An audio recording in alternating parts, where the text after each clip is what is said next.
পবিত্র কোরআনে সূরা আসরের মধ্যে বলেছেন ওয়াল আসর, সময়ের কসম, ইন্নাল ইনসানা লাফি খুসর, নিশ্চয় মানুষ ক্ষতিগ্রস্তের মধ্যে আছে। আবার সূরা আরাফের 179 নম্বর আয়াতে আল্লাহ রাব্বুল আলামিন বলেছেন ওয়ালাকাদ যারানা লি জাহান্নামা কাসীরাম মিনাল জিন্নি ওয়াল ইনস, নিশ্চয় আমি অধিকাংশ মানুষকে জাহান্নামের আগুনে জ্বালাবো। আবার সূরা 3-এর মধ্যে আল্লাহ রাব্বুল আলামিন বলেছেন ওয়াত্তিনি ওয়াজ্জাইতুন ওয়া তুরি সিনিনা ওয়া হাযাল বালাদিল আমিন, তিনি কয়েকটি বিষয় শপথ করে বলছেন লাকাদ খালাকনাল ইনসানা ফি আহসানি তাকওয়িম, নিশ্চয় আমি মানুষকে সবচেয়ে সুন্দর আকৃতিতে সৃষ্টি করেছি।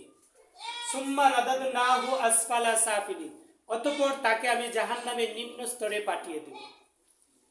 একদিকে আল্লাহ রাব্বুল আলামিন বলেছেন যে মানুষ ক্ষতিগ্রস্তের মধ্যে আছে, আরেকদিকে বলছে যে আমি সুন্দর কাঠামোতে তৈরি করেছি, আবার তাকে জাহান্নামের নিম্ন স্তরে দিব। আবার বলতেছে যে আমি নিশ্চয়ই অধিকাংশ মানুষ জাহান্নামের দিকে আছে, কিন্তু সকল নয়। সূরা আসরের মধ্যে আল্লাহ তাআলা আলাদা করেছেন ইল্লাল্লাযিনা আমানু ওয়া আমিলুস সালিহাত ওয়া তাওয়াসাউ বিল হাক্কি ওয়া তাওয়াসাউ বিস সাবর। এখানে আল্লাহ রাব্বুল আলামিন 4টি বিষয় বলে আলাদা করে দিয়েছেন, কিন্তু তারা নয় যারা ঈমান এনেছে, সৎকর্ম করেছে, পরস্পর সত্যের আদেশ দিয়েছে, ধৈর্যের উপদেশ দিয়েছে। সূরা আরাফের 179 নম্বর আয়াতে আল্লাহ রাব্বুল আলামিন শুরুতে বলেছেন অধিকাংশ মানুষকে জাহান্নামে আমি জ্বালাবো। তারা কারা? লাহুম কুলুবুল লা ইয়াফকাহুনা বিহা, যাদের অন্তর রয়েছে, আমি অন্তর দিয়েছি, অন্তর রয়েছে, তারা সব কিছু বুঝে এই অন্তর দিয়ে, কিন্তু ভালো জিনিসটা তারা বুঝে না। কুরআন তেলাওয়াতের দিকে নিলে তারা সে দিক থেকে ফিরে যায়, নামাজের দিকে নিলে তারা সে দিক থেকে ফিরে যায়, অর্থাৎ ভালো জিনিসটা তাদের অন্তরে উপলব্ধি করতে পারে না। ওয়ালাহুম আ'য়ুনুল লা ইবসিরুনা বিহা, যাদের চক্ষু দিয়ে সব কিছু দেখে, কিন্তু ভালো জিনিসটা দেখতে তারা রাজি না। ওয়ালাহুম আযানুল লা ইয়াসমাউনা বিহা, আমি তাদেরকে কর্ণ দিয়েছি শোনার জন্য, তারা এই কর্ণ দিয়ে সব কিছু শুনে, কিন্তু সেই কর্ণ দিয়ে তারা কুরআন তেলাওয়াত, মসজিদের আজান, নামাজ ইত্যাদি তারা শুনতে চায় না। ওয়ালাহুম আযানুল লা ইয়াসমাউনা বিহা উলাইকা কাল আনআমি বাল হুম আদাল, আল্লাহ রাব্বুল আলামিন বলেন ওই সকল মানুষগুলো চতুষ্পদ জানোয়ারের মতো।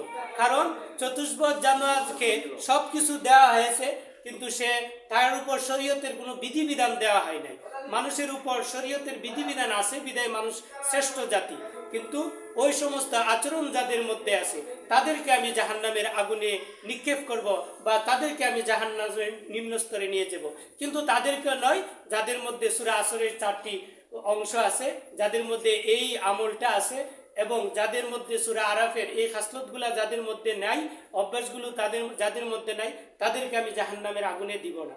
সুতরাং আল্লাহ রাব্বুল আলামিন আমাদেরকে শ্রেষ্ঠ জাতি হিসেবে সৃষ্টি করেছেন, শ্রেষ্ঠ কাঠামো দিয়ে সৃষ্টি করেছেন, এবং আমাদের অভ্যাসের কারণে শরীয়তের বিধিবিধান পালন করি না বিধায় আল্লাহ রাব্বুল আলামিন আমাদেরকে চতুষ্পদ জানোয়ারের সাথে তুলনা করেছেন। যাই হোক, আল্লাহ রাব্বুল আলামিন আমাদেরকে আল্লাহ রাব্বুল আলামিনের শরীয়তের বিধিবিধান পালন করে শ্রেষ্ঠ জাতি হিসেবে যেহেতু আমাদেরকে সৃষ্টি করেছে, আমরা যেন সেই শ্রেষ্ঠত্বটা ধরে রাখতে পারি, সেই তৌফিক যেন আল্লাহ রাব্বুল আলামিন আমাদেরকে দান করে, এই আশা ব্যক্ত করে আমি আমার সংক্ষিপ্ত বক্তৃতা শেষ করলাম।